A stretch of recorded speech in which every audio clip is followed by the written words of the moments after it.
નમસ્કાર મિત્રો, કેમ છો? બધા મજામાં જશો? રામ રામ ને સીતારામ. આજે હું આવ્યો છું કડુકા ગામ, મારા સસરાની વાડીએ જે ભાગ્યો રાખે છે. ચાલો તમને બતાવું. મગફળી વાવી છે, મગફળીમાં પાણી ચાલુ છે. તમે વિડીયોમાં આગળ બતાવું છું. જો મિત્રો તમે વિડીયોમાં જોઈ શકો છો, સામે મોટરનું પાણી ચાલુ છે.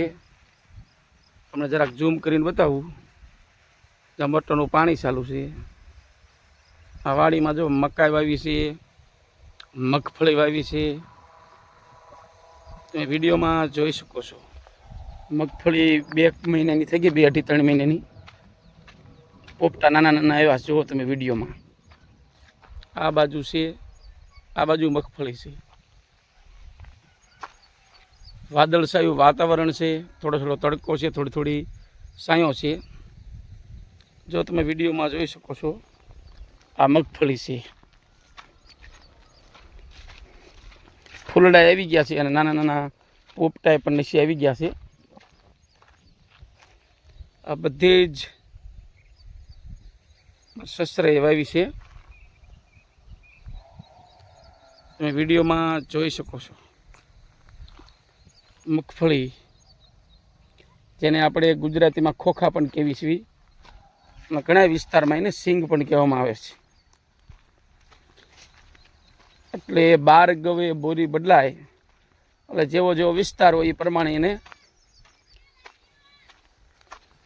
આને ઓળખે છે. કોઈ એને સિંગ કહે છે, કોઈને મગફળી, કોઈ ખોખા. અમારે તો અહીંયા ખોખા અને મગફળી, સિંગ ત્રણેય રીતે ઓળખવામાં આવે છે. તમારે રુદુ, માનવ અને જો હાલે આવે છે. મારા સસરા ઓલી બાજુ પાણી વાળે છે, મકાઈ છે ને, જો તમે જોઈ શકો છો વિડીયોમાં. સરસ મજાનું વાતાવરણ છે. આવી મગફળી હોય. તમારા વિસ્તારમાં કેવી મગફળી છે? તમારા વિસ્તારમાં સિંગને શું કહેવામાં આવે છે, કયા કયા નામથી ઓળખે છે, એ કોમેન્ટ બોક્સમાં જરૂર લખજો.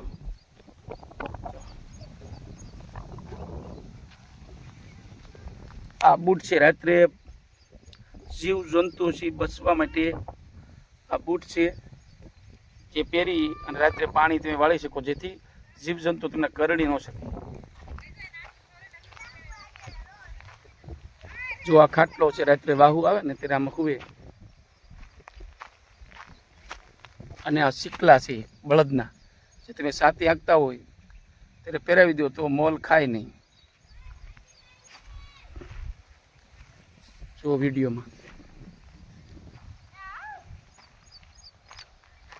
તમને આગળ પણ બતાવું ખેડૂતની કેવી જિંદગી હોય. જો આ જોતર છે, જ્યારે તમે હાથી જોડો ત્યારે એના ગળામાં પહેરાવી દેવાના હોય, એટલે બળદિયા એક ભાગે નહીં અને ઓહલાવી ન દે. આ ખરપિયો છે, તમારે રાપ વાંકવાની હોય તો એમાં બધો કચરો છોટી જાય, નિંદામણ, એ કાઢવા માટે. તો મિત્રો, અમારો વિડીયો કેવો લાગ્યો એ કોમેન્ટ બોક્સમાં જણાવજો. અને અમારા વિડીયાને લાઈક કરજો, શેર કરજો અને સબસ્ક્રાઈબ કરજો. આવી છે ખેડૂતની જિંદગી. અને આવા નવા વિડીયો જોવા માટે અમારી ચેનલને સબસ્ક્રાઈબ કરજો. જો અમારો માનવ હાલ્યો, અમારા હાળાનો છોકરો.